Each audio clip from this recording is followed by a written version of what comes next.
పరిస్థితులు సహకరిస్తారు, వారు కూడా ఊళ్ళో జాబ్ చేస్తూ ఉన్నారు. కాబట్టి ఈ ప్రాంతానికి రావడం మనకి సంతోషకరము. అందరూ రాబోయినా ఉన్న బుద్ధిమంది అయినా సరే, ఉద్యోగాలు అయితే మనం వాక్యాలు ఉంటే మనం బాధపడతాం.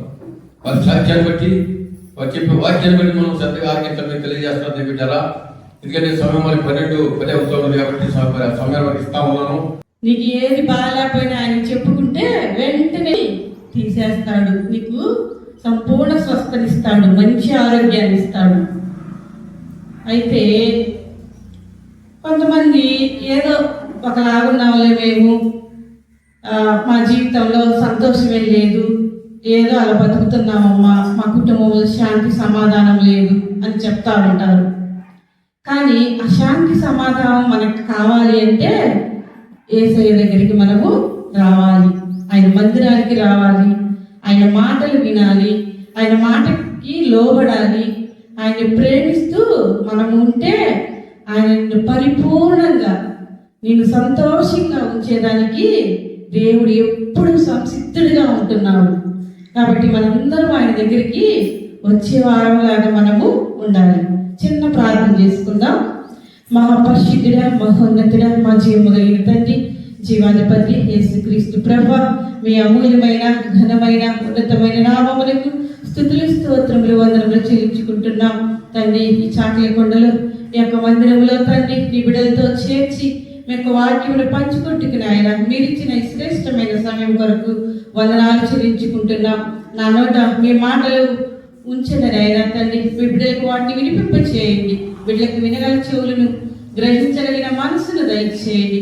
మీరు మాతో ఉండి మీ సన్నిధి కాంతిని ప్రకాశింప చేయమని యేసయ్య శ్రేష్టమైన నామమున అడిగి వేడుకుంటున్నాను తండ్రి, ఆమేన్. పరిశుద్ధ గ్రంథము నుండి లూకా సువార్త 19వ అధ్యాయము 1 నుంచి 10 వచనాల వరకు ఒక వాక్య భాగము మనకి కనిపిస్తుంది. ఈ వాక్య భాగమును మనము ఎన్నోసార్లు విని ఉన్నాం కదా. ఎంతో మంది సేవకులు మనకు చెప్పారు. ఏమని చెప్పండి, చదవకుండానే చెప్పాలి. ఆ వాక్య భాగంలో ఎవరున్నారు? జక్కయ్య ఉన్నాడు. Very good. ఎవరున్నారు? జక్కయ్య ఉన్నాడు కదా. ఇప్పుడు చదవండి ఎవరైనా. ఆయన సంచరించుచు ఎక్కువ పట్టణంలో ప్రవేశించి దాని గుండా పోవచ్చుండెను. ఇదిగో సుంకపు గుర్తదారుడును ధనవంతుడైన జక్కయ్య అని పేరు గలవడు యేసు ఎవరో అని చూడగోరిన గాని పొట్టివాడైనందున జనులు గుంపు కూడి ఉండటం వలన చూడలేకపోయాను. అప్పుడు యేసు ఆ త్రోవను రానై ఉండెను కనుక అతడు ముందుగా పరిగెత్తి ఆయనను చూచుటకు ఒక మేడి చెట్టు ఎక్కెను.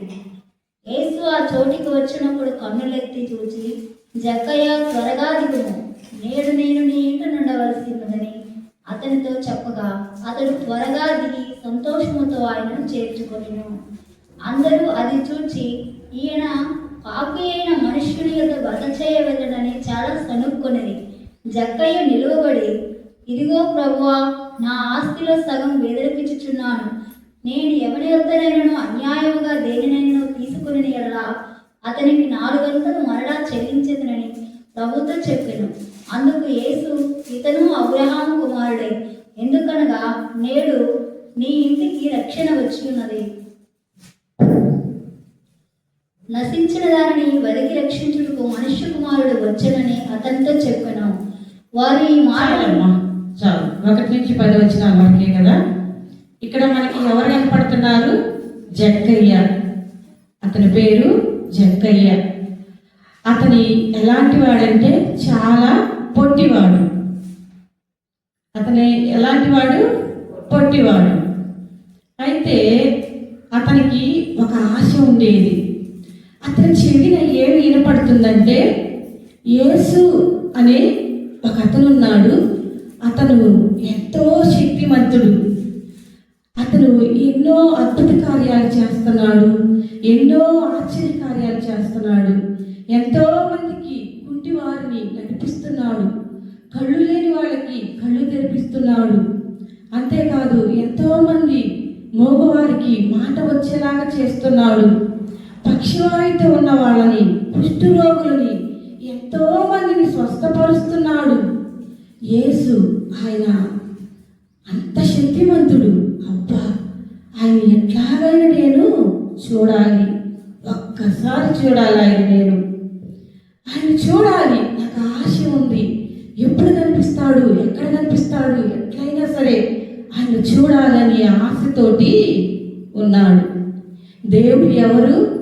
ఆశగల ప్రాణాన్ని తృప్తిపరిచే దేవుడు. మన దేవుడు ఎటువంటి దేవుడు?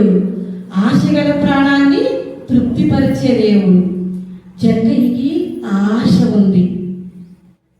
అయితే యేసుక్రీస్తు ప్రభు ఒకరోజు యెరికో పట్టణానికి సమీపించాడు. యెరికో పట్టణం దగ్గరికి వచ్చాడు. ఇప్పుడు నేను మీ చాకల కొండకి, మీ మందిరానికి ఎలా వచ్చానో యేసుక్రీస్తు కూడా ఆ యెరికో పట్టణం దగ్గరికి సమీపంలోకి వచ్చాడు. ఆ దారిని వెళుతూ ఉన్నప్పుడు ఆ దారిలో ఒక గుడ్డివాడు కూర్చొని భిక్ష అడుక్కుంటున్నాడు. దారిని పోయే వాళ్ళంతా ఆ గుడ్డివాడిని చాలా రోజుల నుంచి చూస్తూ ఉన్నారు. ఏదో పాపం గుడ్డివాడు కదా అని చెప్పి అందరూ వాళ్ళకున్న దాంట్లో వాళ్ళ స్తోమత కొరకు ఎంతో కొంత ఆయనకి భిక్ష వేస్తూ ఉన్నారు. ఆ భిక్షతోటి కాలం వెళ్ళపించుకుంటూ ఉన్నాడు ఈ గుడ్డివాడు. అయితే ఒకరోజు యేసుక్రీస్తు ఆ గుడ్డివాడు ఆ దారిలో కూర్చొని అడుక్కుంటూ ఉన్నప్పుడు ఆ మార్గంలో యేసుక్రీస్తు వెళ్తూ ఉన్నప్పుడు ఇతని కళ్ళు కనపడవు కదా, కానీ అతని యొక్క జ్ఞాపక శక్తి ఎలా ఉందంటే, అతని మేధస్సు ఎలా ఉందంటే, యేసుక్రీస్తు అటుగా వెళ్తున్నాడు అంటే యేసుక్రీస్తు ఎప్పుడు తన శిష్యులతో కలిసి వెళ్తూ ఉంటాడు. ఆ హడావుడి అదంతా అతని మేధస్సుతోటి అతను గ్రహించాడు. యేసు యేసు అని ఆ చుట్టుపక్కల వాళ్ళందరూ మాట్లాడుకుంటూ వెళ్తూ ఉన్నప్పుడు అప్పుడు ఈ గుడ్డివాడు గమనించి అప్పుడు అరుస్తున్నాడు, యేసు దావీదు కుమారుడా, యేసు దావీదు కుమారుడా, నన్ను కరుణింపుము అని చెప్పి తన గుండెలు బాదుకుంటూ కేకలు వేస్తూ ఉన్నాడు. యేసు ప్రభువు చూశాడు, అతని వైపు చూశాడు, ఆ గుడ్డివారి వైపు చూశాడు. ఏందయ్యా నువ్వు నన్ను కరుణింపుము అని అడుగుతున్నావు? ఏం చెయ్యాలి నేను నీకు? ఏం చెయ్యాలనుకుంటున్నావు అంటే, నువ్వు నాకు చూపు ఇస్తావని నేను నమ్ముచున్నానయ్యా, నాకు చూపును అనుగ్రహించయ్యా అని చెప్పి ఆ గుడ్డివాడు యేసుక్రీస్తుని అడుగుతాడు. అడిగినప్పుడు యేసుక్రీస్తు, నీ విశ్వాసమే నిన్ను స్వస్థపరిచెను, నీవు ఈ క్షణమే చూపు పొందుము అనగానే అతని మనోనేత్రములు తెరవబడ్డాయి. అతడి లోకం మొత్తాన్ని చూడగలిగాడు. అతని పక్కన వారిని కూడా చూడగలిగాడు. అతని గుడ్డితనంతో ఏమి చూడలేకపోయినా అతని విశ్వాసం ద్వారా, అతని నమ్మిక ద్వారా యేసు స్వస్థపరుస్తాడు, నా పట్ల కార్యము చేస్తాడనే నమ్మిక ద్వారా అతను విశ్వాసముతో దావీదు కుమారుడా నన్ను కరుణింపుము అన్నప్పుడు దేవుడు అతన్ని స్వస్థపరిచాడు. దేవుడు యేసుక్రీస్తు అంటాడు, నీ విశ్వాసమే నిన్ను స్వస్థపరిచెను అని అంటాడు. మన విశ్వాసం ఎలా ఉంటుంది? పరిపూర్ణమైన విశ్వాసములో మనం ఉంటున్నామా? వేరుపారిన విశ్వాసములో మనం ఉంటున్నామా? మూడో రోజు మనకి విశ్వాసం అనేది ఉండలేదు. కానీ పరిపూర్ణమైన విశ్వాసం కలిగి ఉండాలి దేవుని పట్ల. ప్రతి ఒక్క పనిలోనూ మనం విశ్వాసం కలిగి ఉండాలి. దేవుడు నాకు ఈ మేలు చేస్తాడు, తప్పకుండా చేస్తాడు అనే నమ్మిక, విశ్వాసము మనము కలిగి ఉన్నప్పుడు దేవుడు తప్పకుండా నీ కార్యాన్ని చేస్తాడు, నీ పనిని జరిగిస్తాడు. దేవుడు ఈ గుడ్డివాడిని యేసుక్రీస్తు ప్రభువు కరుణించాడు. చూపును అనుగ్రహించి ఆ యెరికో పట్టణంలో మళ్ళీ వెళ్తూ ఉన్నాడు.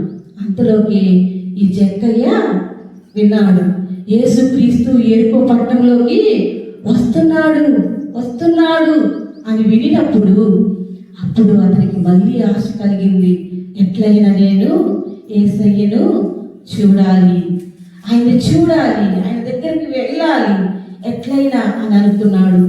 అయితే యేసుక్రీస్తు ఎప్పుడైతే ఈ గుడ్డివాడిని స్వస్థపరిచాడో అప్పుడు జనాలందరూ గుమిగూడిపోయారు. అబ్బా, ఎంత ఆశ్చర్యకరుడు! డాక్టర్లకు కూడా అసాధ్యము, కానీ యేసుక్రీస్తుకి సాధ్యమైంది. గుడ్డివాళ్ళకు కూడా చూపిస్తున్నాడు. కుష్ఠరోగులు వాళ్ళని ఊరి వెలుపల ఉంచుతారు, అసలు వాళ్ళని ఊరి లోపలకు కూడా రానివ్వరు. అటువంటి వాళ్ళను కూడా యేసుక్రీస్తు స్వస్థపరిచాడు. అబ్బా, ఎంత గొప్ప దేవుడని అక్కడున్న ప్రజలందరూ గుంపులు గుంపులుగా యేసుక్రీస్తు చుట్టూ గుమిగూడారు. అయితే జక్కయ్య పొట్టివాడు ఆ గుంపులోకి వెళ్ళాడు. వెళ్ళినప్పుడు ఆ గుంపులో యేసుక్రీస్తు జక్కయ్యకి కనిపించటం లేదు. ఎందువల్ల? పొట్టివాడైనందున ఈ పొడవుగా ఉన్న వాళ్ళందరూ యేసుక్రీస్తు చుట్టూ గుమిగూడారు. అయితే చూడటానికి ఎగురుతున్నాడు, పైకి ఎగురుతున్నాడు, కానీ అయినా యేసుక్రీస్తు కనపట్టల్లా జక్కయ్యకి. అరే, నేను పొట్టివాడిని అయిపోయాను, యేసుక్రీస్తుని చూడాలనుకుంటున్నాను, అయితే నేను చూడలేకపోతున్నాను కదా అని చెప్పి, అట్లాగే నేను యేసుక్రీస్తుని చూడాలని చెప్పి మేడి చెట్టు ఒకటి పక్కన ఉంది. యేసయ్య వచ్చిన దగ్గర మేడి చెట్టు ఒకటి ఉంది. అక్కడ వెంటనే గబగబా ఆ చెట్టు ఎక్కేసాడు. పైకి ఎక్కేసి యేసు ప్రభువుని చూస్తూ ఉన్నాడు. అబ్బా, నా జీవితము ధన్యమైపోయింది, నేను యేసుక్రీస్తుని చూచాను అని చెప్పి సంతోషపడిపోతూ ఉండేసరికి అప్పుడు యేసుక్రీస్తు జక్కయ్య అని పిలిచాడు. జక్కయ్య అనగానే చూడాలి అనుకుని యేసుక్రీస్తు ఎట్టయినా చూడాలి అని అనుకునే వ్యక్తి ఒక్కసారికి తన పేరు యేసయ్య నోట వినపడగానే అబ్బా, ఎంత సంతోషపడ్డాడు. కాలర్ ఎగరేస్తున్నాడు కదా, నాలాంటి వాళ్ళు లేరు. అంత గొప్ప యేసయ్య నన్ను పేరు పెట్టల్లా పిలిచాడు. నా పేరు ఆయనకి ఎలా తెలుసు?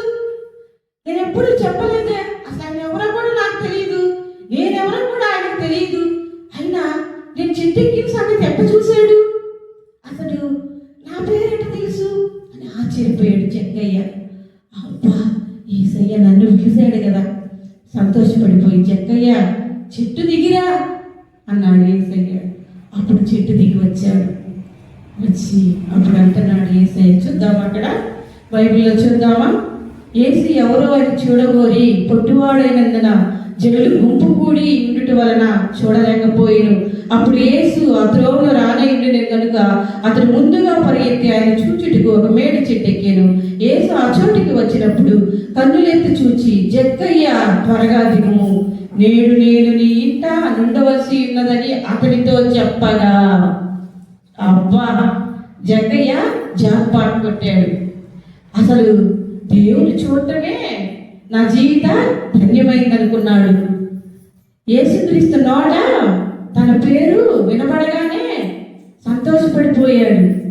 అబ్బా, ఎంత అదృష్టం నాకు, అంత గొప్ప యేసయ్య నన్ను పిలుస్తున్నాడు. ఆయన గురించి ఎంతో మంది పొగుడుతూ ఉన్నారు. గొప్ప గొప్ప వాళ్ళు కూడా యేసుక్రీస్తుని పొగుడుతూ ఉన్నారు. మరి అటువంటి ఆయన నేను నీతో ఉంటాను అని చెప్తున్నాడు, నీతో నీ ఇంట ఉంటాను అని చెప్తున్నాడు. అంటే మన ఇంటిలో కూడా దేవుడు ఉన్నాడా లేడా అనేది మనము పరిశీలన చేసుకోవాలి. నీ ఇంటిలో దేవుడు ఎప్పుడు ఉంటాడు, ఎలా ఉంటాడు? దేవుడు నీ ఇంటిలో ఎప్పుడు ఉంటాడంటే నీ ఇంటికి రక్షణ కలిగినప్పుడు, నీకు రక్షణ కలిగినప్పుడు దేవుడు నీ ఇంటిలో ఉంటాడు. ఇదిగో నేను తలుపు ఎత్త నిల్చుండి తట్టుచున్నాను, నా స్వరం వారితోనూ వారు నాతోనూ కలిసి భోజనం చేస్తారు అని చెప్పి దేవుడు సెలవిస్తున్నాడు. అంటే జక్కయ్యకి ఎంత అదృష్టం, నేను నీతో కూడా ఉంటాను, నీ ఇంట ఉంటాను అని యేసుక్రీస్తు చెప్పగానే జక్కయ్య ఏం చేశాడు చూడండి. ఆయన అందరూ ఈయన పాపులైన మనిషిని యొద్ద బస చేయి వెళ్ళిరని చాలా సడుక్కొనిరి. జక్కయ్య నిలువబడి, ఇదిగో ప్రభువా, నా ఆస్తిలో సగము బీదలకు ఇచ్చుచున్నాను. నేను ఎవరి యొద్దనైనను అన్యాయముగా దేనినైనను తీసుకుని ఎడలా అతనికి 4 వంతులు మరలా చెల్లించునని ప్రభువుతో చెప్పాను. అయితే జక్కయ్య ఏం చేశాడు? యేసుక్రీస్తు ఎప్పుడైతే జక్కయ్య చెట్టు దిగిరా, నేను నీ ఇంట ఉంటాను అని చెప్పినప్పుడు జక్కయ్య గబగబా చెట్టు దిగి వచ్చి ఏం చెప్తున్నాడో తెలుసా? యేసుక్రీస్తు పరిశుద్ధుడు కదా, పవిత్రుడు. ఆయన కన్యమనే గర్భమున పుట్టినవాడు. ఆయన ఎటువంటి పాపము లేదు ఆయన యందు. అటువంటి పరిశుద్ధుడు ఎప్పుడైతే జక్కయ్య ఇంట ఉంటాను అని తన ఇంటికి వెళ్ళాడో అప్పుడు జక్కయ్య పాపమంతయు అతని గుర్తొచ్చింది. అతను ఎవరు? సుంకపు గుత్తదారుడు, అంటే సుంకపు పన్ను కట్టించుకునే అతను అనమాట. అతను ఏం చేస్తాడంటే, మన భాషలో చెప్పాలంటే లంచాలు తీసుకుంటాడు. అతను ఏం చేస్తాడు? 1000 రూపాయలు సుంకపు పన్ను కట్టాల్సి ఉంటే 2000 తీసుకునేవాడు అనమాట. 500 కట్టాల్సి ఉంటే 700 తీసుకునేవాడు అనమాట. అట్లాగా అతను పన్ను కట్టించుకుంటూ ఉన్నాడు. అయితే అతని పాపమంతయు యేసుక్రీస్తు మొహంలో అతని పాపమంతయు కనిపిస్తుంది. యేసుక్రీస్తు ఎప్పుడైతే తన ఇంటిలోకి వచ్చాడో తన పాపాన్నంతా తీసివేసుకోవాలనుకుంటున్నాడు. దేవుడు కూడా ఈరోజు నీ ఇంటిలో ఉండాలనుకుంటున్నాడు. మరి మనలో ఏ పాపం ఉంది? ఆ పాపాన్ని మనము తీసివేసుకోవాలి. ఆయన నశించిన దానిని వెదకి రక్షించడానికి ఈ లోకానికి వచ్చాడు. ఈ లూకా సువార్త 19:10 అదే మాట ఉంటుంది. నశించిన దానిని వెదకి రక్షించుటకు మనిషి కుమారుడు ఈ లోకానికి వచ్చాడు. నీ కుటుంబంలో నీతో ఉండాలనుకుంటున్నాడు దేవుడు. అప్పుడు మన యొక్క జీవితంలో, మన యొక్క కుటుంబంలో ఏదైనా పాపము ఉన్నప్పుడు, ఆ పాపము యేసయ్య మోహంలో మనకి కనిపిస్తున్నప్పుడు ఆ పాపాన్నంతటిని మనం తీసివేసుకొని ఆయన రక్షణలో మనం ఉన్నప్పుడు అప్పుడు దేవుడు ఏమంటాడో తెలుసా? అమ్మా, నీ ఇంటికి రక్షణ వచ్చి ఉంది, అయ్యా నీ ఇంటికి రక్షణ వచ్చి ఉన్నది అని చెప్పి దేవుడు చెప్తాడు. అప్పుడు యేసుక్రీస్తు జక్కయ్యకి ఏం చెప్తాడంటే, జక్కయ్య, నేడు నీ ఇంటికి రక్షణ వచ్చి ఉన్నది అని చెప్తాడు. ఎంత గొప్ప ధన్యత! తన జీవితమే పూర్తిగా మారిపోయింది. జక్కయ్య జీవితమే పూర్తిగా మారిపోయింది. అయితే బైబిల్ గ్రంథంలో ఎస్తేరు మనకు తెలుసు కదా, ఎస్తేరు తెలుసు. ఎస్తేరు కూడా యూదుల రక్షణ కొరకు ఆ యొక్క మొర్దెకై తనతో తోడున్నప్పటికి కూడా యూదుల రక్షణకి కొరకై ఎంతో ప్రయాసపడింది. అయితే యూదులందరినీ నశింప చేయాలని చెప్పి హామాను కుట్ర పొన్నప్పుడు రాజు దగ్గర ఎస్తేరు చెప్తుంది. మనము ఒక భక్తుడు ఈ విధంగా పాట రాశాడు. యూదుల రక్షణకై రాజు శాసనం మార్చి ఎస్తేరు ఆశను తీర్చిన దేవా. యూదుల రక్షణకై రాజు శాసనం మార్చి ఎస్తేరు ఆశను తీర్చిన దేవా. ఈ తరములో మా మనవులను ఆలకించు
మా మనవులను ఆలకించుము, మా దేశములో మహారక్షణ కలుగు చేయు.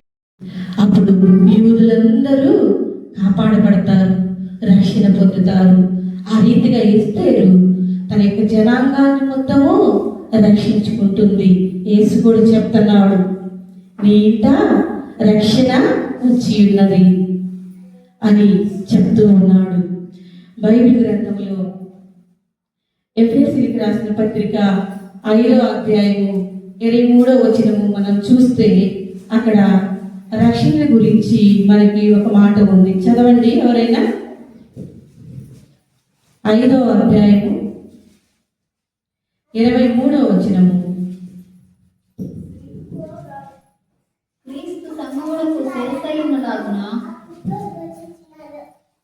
క్రీస్తు సంఘమునకు శిరస్సైయున్నలాగున పురుషుడు భార్యకు శిరస్సైయున్నాడు. క్రీస్తే శరీరములకు రక్షకుడై ఉన్నాడు. ఎవరంట శరీరానికి రక్షకుడు? క్రీస్తు. ఇవి నా మాటలు కాదు, బైబిల్లో దేవుడు చెప్పిన మాటలను మీతోటి నేను చెప్తున్నాను. క్రీస్తే మన శరీరానికి రక్షకుడు. ఆయన ఈ లోక పాపముల మొత్తాన్ని తీసివేయుటకు ఆయన రిక్తునిగా ఈ లోకానికి వచ్చాడు. విమోచన క్రయధనముగా తన యొక్క రక్తాన్ని చిందించాడు. నీ నా పాపముల కోసము ఆయన పశువుల శాలలో పుట్టాడు.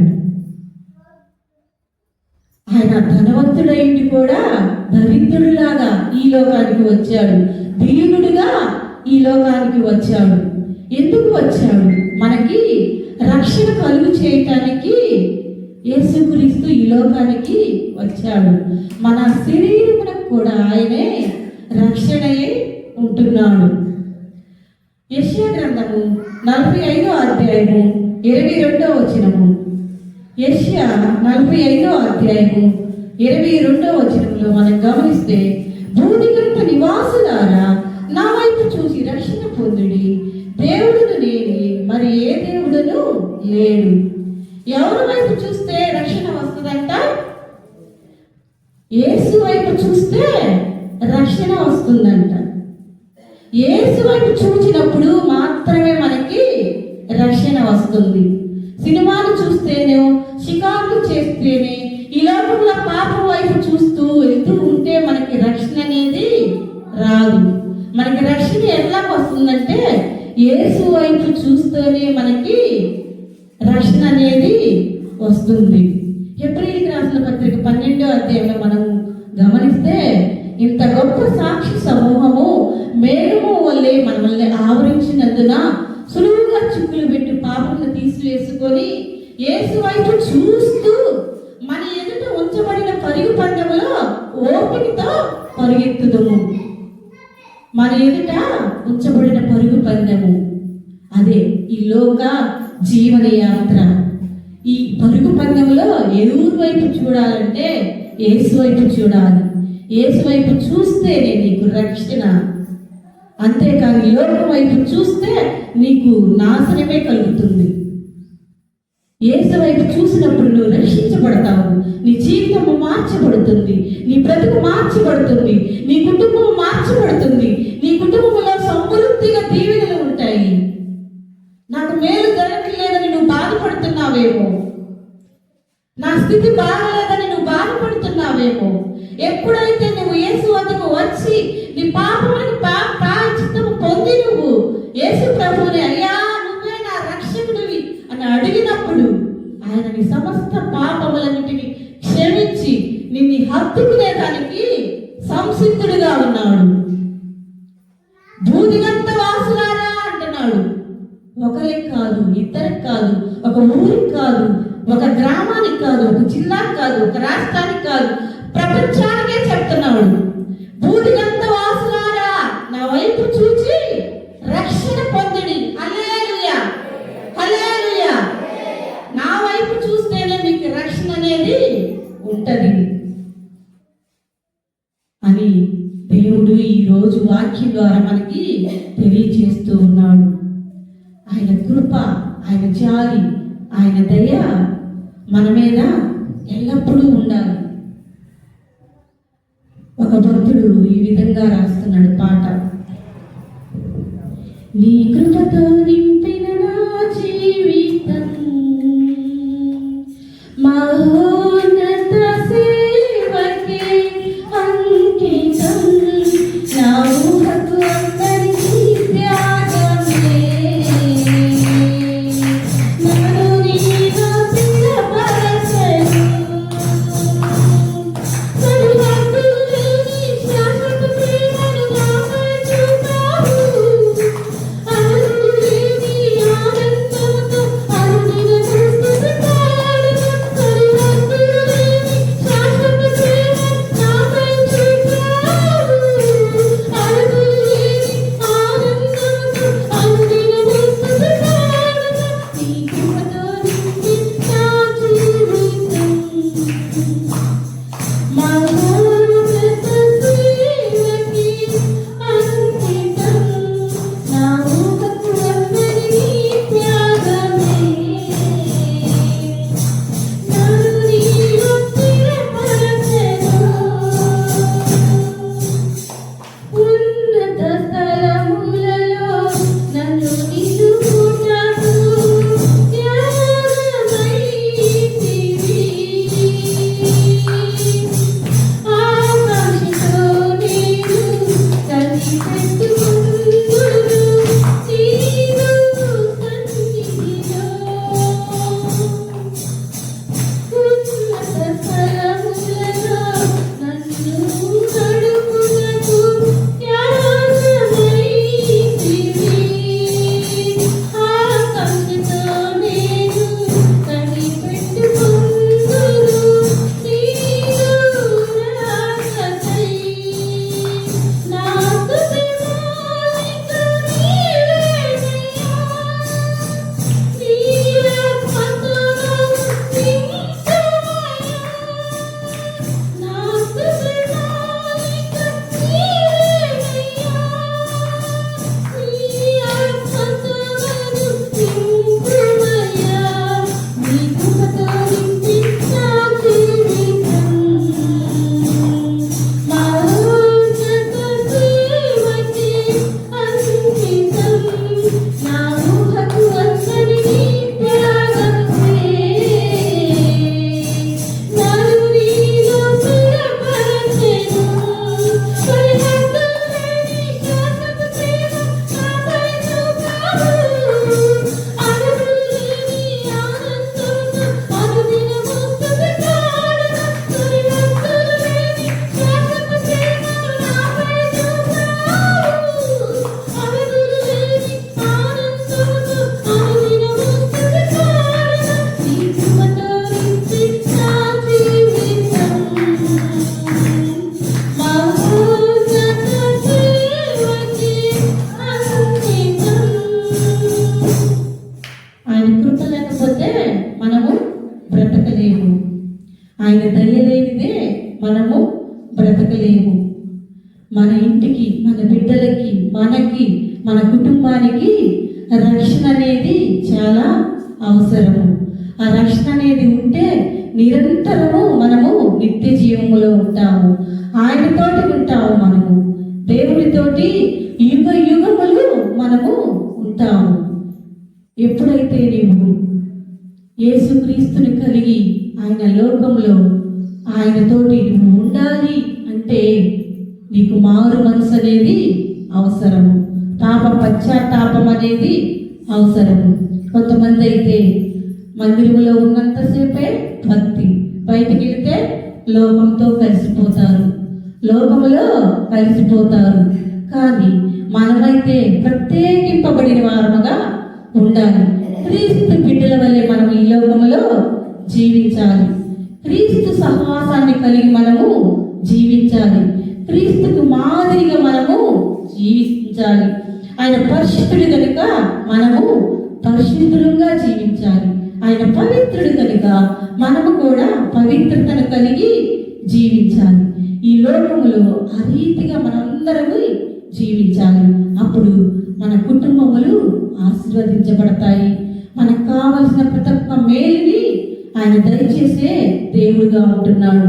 నీ యొక్క రోగాలు, నీ బాధలు, నీ ఇబ్బందులు, నీ చింత యావత్తు ఆయన మీద వేస్తే వాటన్నిటినీ ఆయన తీసివేస్తాడు. అడుగుడి మీకు ఇవ్వబడును, వెదకుడి మీకు దొరుకును, తట్టుడి మీకు తీయబడును. ఎప్పుడైతే నువ్వు అడుగుతావో అప్పుడు అన్ని దేవుడు నీకు అనుగ్రహిస్తాడు. సామెత ఉంది కదా, అడగంది అమ్మైనా అన్నం పెట్టదు.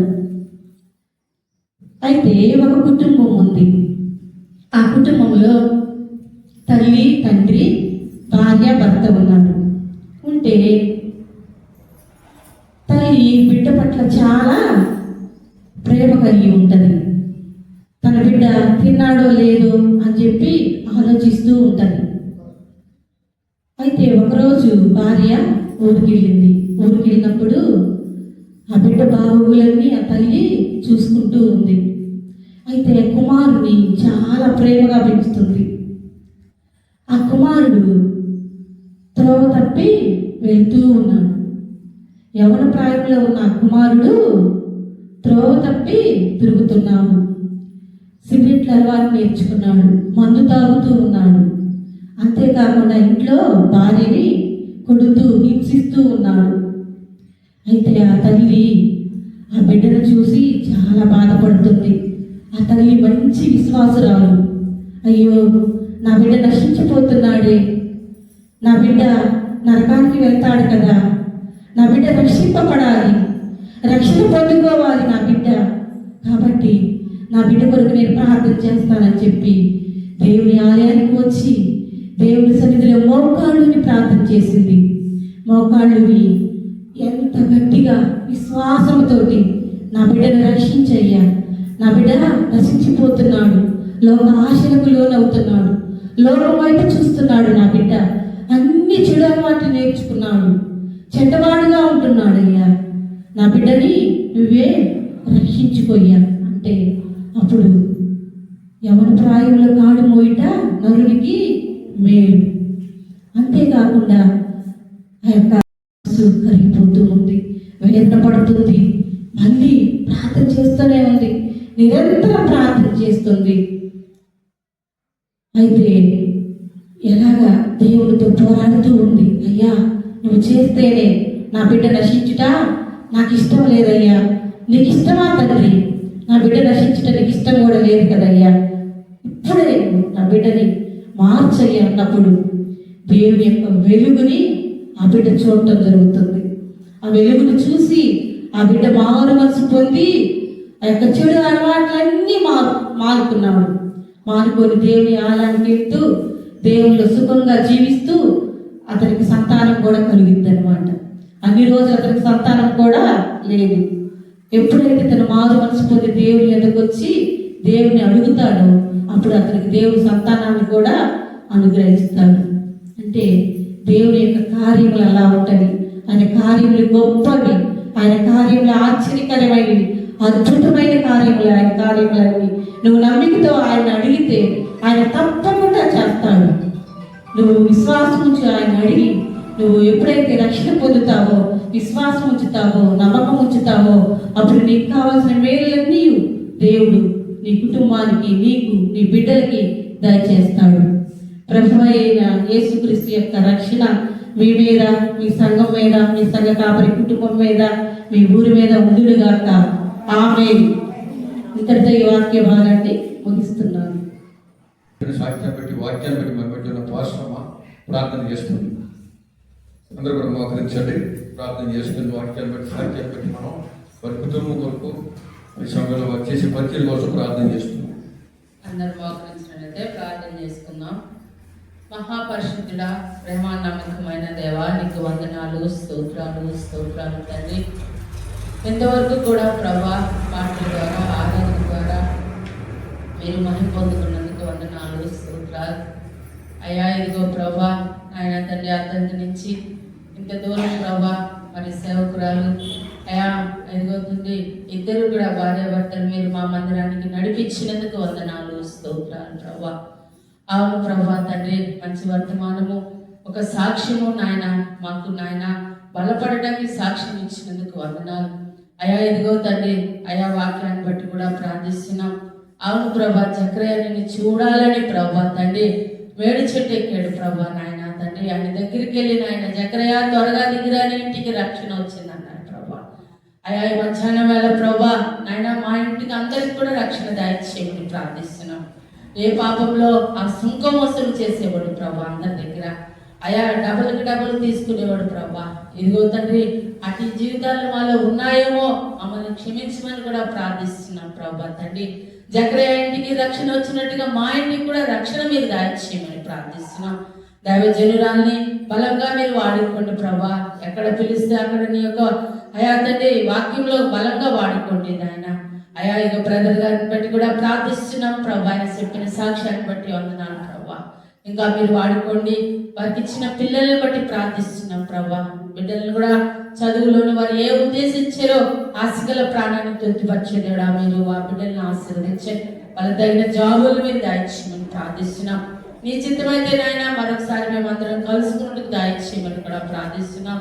మాధవరావు గురించి నాయన నీ దాసుడు చెప్పగానే ప్రభా మరి వారు వచ్చిన్నారు ప్రభా. అయా ఇదిగో తండ్రి ఎప్పుడు ఎవరైతే సువార్త చేస్తారో ఎత్తైన స్థలంలో వాళ్ళ పాదములు సుందరంగా ఉంటాయని సెలవిచ్చారు. అయా మీరు ఆశీర్వదించి దీవించు. నీ దైవజనులు కూడా మీరు జ్ఞాపకం చేసుకోండి ప్రభా. నీ దైవజనుల కుటుంబాన్ని బట్టి కూడా మీరు ఆశీర్వదించండి. వచ్చిన ప్రతి బిడ్డలను బట్టి ప్రార్థిస్తున్నాం ప్రభా. ఎవరైతే విన్నారో వాక్యము, ఎవరైతే సాక్ష్యం విన్నారో వాళ్ళు బలపడటకు సహాయం ఇచ్చేయండి నాయన. అయా ఇదిగో ఎన్నని విడిచిపెట్టకుండా నీరు కట్టి ఫలించడానికి దాయిచ్చేయండి ప్రభా నాయన. అయా వచ్చే నాయన ప్రతి బిడ్డలు మీరు ఆశీర్వదించి మంచి ఆరోగ్యాలు దాయిచ్చేయండి. ఈ వారం అంతట్లో పనులు వారికి మంచి పనులు దాయిచ్చేయండి. వారి పోషణ మీరు దాయిచ్చేయండి. ఆరోగ్యాలు దాయిచ్చేయండి ప్రభా. అయ్యా ఇదిగో తండ్రి ఇవన్నీ కూడా ఇదిగో సాక్ష్యంలో చెప్పున్నారు. మేము దేవుళ్ళో ఉండబట్టే మేము ఈ స్థితిగా ఉన్నామని బ్రదర్ చెప్పారు ప్రభా. అవును తండ్రి, నీలో ఉంటే అన్నీ ఇస్తారు ప్రభా నాయన. అయా ఉన్నది లేనట్టుగా లేనిది ఉన్నట్టుగా చేసే శక్తిమంతుడు ప్రభా నాయన. అయా నీ మాటకి లోబడితే అన్ని ఇస్తారు నాయన. బిడ్డలు కూడా మా ప్రియులందరూ కూడా నీ మాటకి లోబడుటకు అయా ఇదిగో తండ్రి బలపడుటకు ఇంకా నాయన మీరు ఆశీర్వదించమని ప్రభా. ఈ దినం చాలా మంది వారిని కూడా మీరు జ్ఞాపకం చేసుకోమని ప్రభా. మీరే సహాయం చేయమని, నీ నామముకే మహిమ గంట ప్రభావాలు మీరు తెచ్చుకోమని, ఈ చిన్న సంఘాన్ని దీవించమని ప్రభా. యేసుక్రీస్తు నామములో అడిగి వేడుకొనుచున్నాము తండ్రి. ఈ రోజు కార్యక్రమ 7వ తారీఖు కదా, 7వ తారీఖు నెల కూడా లేదు. అలా చెప్తున్నాను, దేవుడిస్తే బాధ్యత కడతాం పైన, లేకపోతే చెరువులు ఇస్తాం. ఎందుకంటే బయట ఇచ్చే సమస్యలు వస్తున్నాయి. ఏదో మతం మార్చేస్తున్నారని, ఏదో మంత్రాలు చేస్తున్నారని చెప్పారు చెరువులు తక్కువగా చెప్తున్నాను నేను. కాబట్టి దేవుడి చిత్తం మీద కడతాము. మీరు దాని గురించి ఆలోచించి బాధ్యత తీసుకుంటారంటే బలవంతంగా ఇవ్వం. అది కూడా మేము మళ్ళీ తెలియజేస్తున్నాను. ఇప్పుడు మనకి మందిరానికి పెయింట్ చేసి 8 సంవత్సరాలు అయిపోయింది. ఈ పెయింట్ వాక్యాలు రాయించాలి. కరెంట్ పని సరిగ్గా చేయలేదు, ముందు చేసినోడు అలా చేయించాలి. ఇవన్నీ ఉన్నాయి పనులు. ప్రార్థన చేయండి. మీకు ప్రేరేపిస్తే మీ వంతు మీరు అది సహకరించాలని తెలియజేస్తున్నాం. ఎందుకంటే కేవలం దేవుని మీద ఆలోచించాం. ఈ ప్రాంతానికి దేవుడు ఇంతవరకు మరి పరిచయం ఇచ్చి మందిరాన్ని ఇచ్చి ఇక్కడ నిలబెట్టాడు. కాబట్టి మీకు తెలియజేస్తున్నాను. ఈ బిడ్డరా మనందరూ లేచి నిలబడి మనం పాటపాత్రలుగా దేవుడు పాల్గొని సమర్పించి ఇప్పుడు ఇద్దరు మనము ఈ కూడి ముగించుకుందాము. అందరూ లేచి నిలబడాలి. విషయంలో మరి సహోదరి కీర్తన పాడుతుండగా మనం పాట పాడుతుండగా మన కాలంలో దేవుని సమర్పించుకుందాం.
ఉపవాస ప్రార్థన జరుగుతూ ఉంది. 11 నుంచి స్టార్ట్ అవుతుంది. కూడా రండి. అనేక కార్యాలు జరగాలంటే మనం ఆత్మ రక్షించాలంటే ఏం చేయాలి? మనము ఉపవాసం ప్రార్థన చేయాలి. కాబట్టి ప్రతి శుక్రవారం కూడా ఎంతమంది రావడం జరుగుతుంది. ఇక్కడ 2 ఉండేవారు 6 అవుతున్నారు. ఇంకా కొంతమంది మీరు రావట్లేదు. ఈ సంవత్సరం కొద్ది సంవత్సరం రాలేదు ప్రభువా, ఈ సంవత్సరం మేము ఉంటామని చెప్పి దేవుని కొరకు దేవుని రాజ్యం కొరకు భారత ప్రార్థన చేయడానికి రావాలని తెలియజేస్తారు. ఎవరైనా మేము ఇద్దరు ఉంటాం, అది కాదు. కానీ అందరూ కలిసి దేవుని రాజ్యాన్ని కట్టాలి. కాబట్టి మీ అందరూ ఈ సంవత్సరం అయినా సరే ఉంటాను ప్రభు అని రండి. అనేక కార్యాలు మా జీవితంలో దేవుడు చేయబోతున్నారు. మంచి దేవుడిగా ప్రార్థన చేస్తున్నాం. పరిశుద్ధ వందనాలు తండ్రి, మహోన్నతుడా, గొప్ప దేవ, స్తోత్రం. ఇంతవరకు నాయన మమ్మల్ని అందరినీ కాచి కాపాడే దేవా, ఈ 2 నెలల్లో తండ్రి 2వ ఆదివారం తీసుకుని వచ్చారు. 2వ తారీఖు స్తోత్రాలు. ఎంతో మంది దినము చూడలేక నశించిపోయారు ప్రభువా. మాకు ఇచ్చిన ఆరోగ్యం బట్టి, ఆయుష్ బట్టి, మా సంఘ బిడ్డ బట్టి ప్రార్థిస్తున్నాము. గ్రామాన్ని బట్టి ప్రార్థిస్తున్నాం. మీకు వందనాలు. చేసి అనేక మేలు బట్టి వందనాలు ప్రభువా. అనేక మంది రోజులు ఆలయం క్షమించండి. వారు శ్రమని మరి ప్రార్థిస్తున్నాం. రక్షణ లేని వారికి వచ్చే నెలలో 7వ తారీఖున చర్చి యానివర్సరీ చిన్నమైతే రక్షణ దయచేయమని ప్రార్థిస్తున్నాం. దేవా మీ వందనాలు. ఇంకా అనేక ఆత్మలు నడిపించండి. గ్రామం నశించడం ఇష్టమో కాదు ప్రభు, మాట్లాడగలుగుతున్నా అడుగురికి ఇస్తానని చెప్పి స్తోత్రాలు. అనేక ఆత్మల కోసం అడుగుతున్నాం ప్రభువా. అయ్యా గొప్ప దేవ, జ్ఞాపకం చేసుకుని గ్రామాన్ని ప్రతి కుటుంబాన్ని జీవించమని అడుగుతున్నాను. అయ్యా జ్ఞాపకం వచ్చే బిడ్డను జీవించమని అడుగుతున్నాను. అయ్యా స్తోత్రాలు. ఈ రోజు ప్రభు అనుకోలేదుగా మా జీవిత దాసురాలు మరి దాసుడు ప్రభు మేరీ కుమార్ గారిని స్వప్నాన్ని నడిపించారు. కొందనాలు ప్రభు వెంటగానే పిలవగానే వచ్చి మా ఆహ్వానాన్ని మరణించి వచ్చారు ప్రభు. మీ దాసురాలు మరి చెప్పిన వాక్యాన్ని బట్టి, మీ దాసు చెప్పిన సాక్యాన్ని బట్టి వందనాలు చెల్లిస్తున్నాను.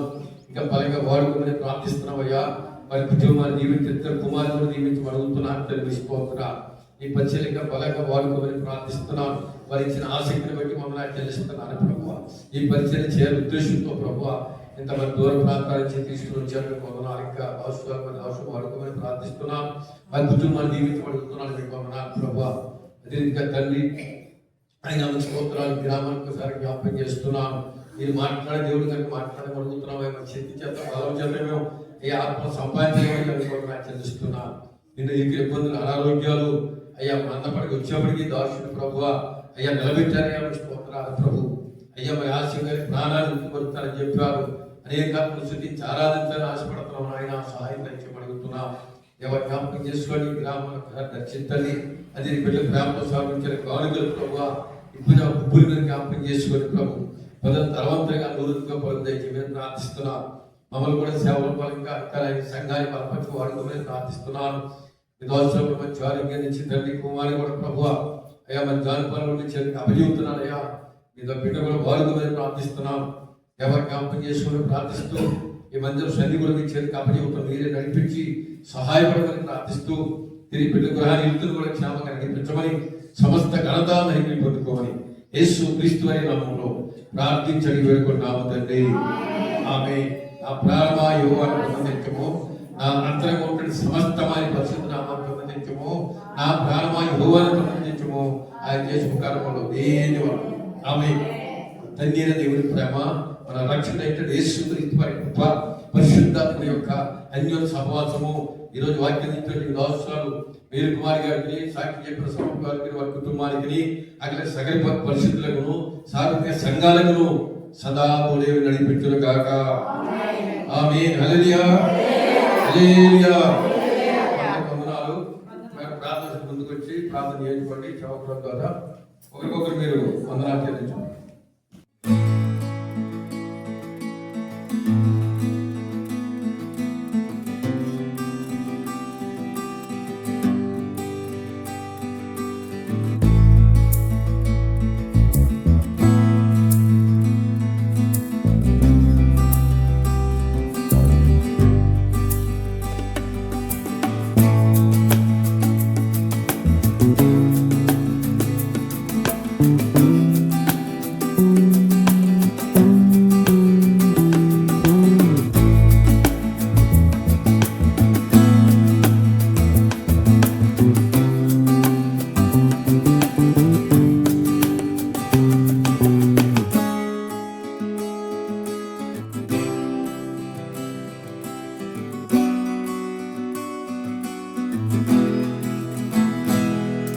ఆ